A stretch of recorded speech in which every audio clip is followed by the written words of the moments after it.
खाद्य श्रृंखला के बारे में बात करने वाले हैं। सॉरी।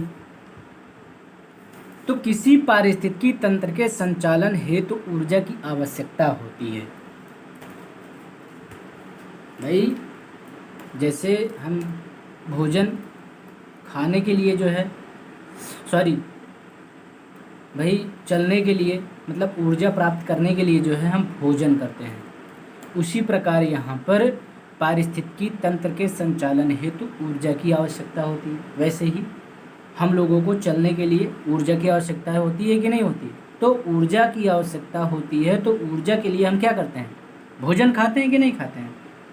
ठीक है। और जो भी सारी चीज़ें होती हैं वस्तु में, जो खाने की चीज़ें होती हैं, तो इनसे हम ऊर्जा प्राप्त करते हैं। ठीक है, ताकि हम कुछ वर्क कर सकें। तो किसी पारिस्थितिकी तंत्र के संचालन हेतु ऊर्जा की आवश्यकता होती है। उसी तरह पारिस्थितिकी तंत्र में भी मतलब पारिस्थितिकी तंत्र के संचालन हेतु ऊर्जा की आवश्यकता होती है। ठीक है, ध्यान से सुनिएगा, बहुत ही इंपॉर्टेंट है, ध्यान से समझिएगा। जीवों में यह ऊर्जा जो होती है खाद्य पदार्थों के माध्यम से पहुंचती है। ठीक है, खाद्य पदार्थ मतलब खाने की वस्तु में, ठीक है, खाने की चीज़ें। ठीक है, फिर आगे बात करते हैं। ऐसे पदार्थ जिनके ऑक्सीकरण के पश्चात जीवधारियों को ऊर्जा प्राप्त होती है। ठीक है, खाद्य कहे जाते हैं, फूड कहे जाते हैं। पौधे अपना खाद्य स्वयं निर्मित करते हैं, ये लाइन इम्पॉर्टेंट है।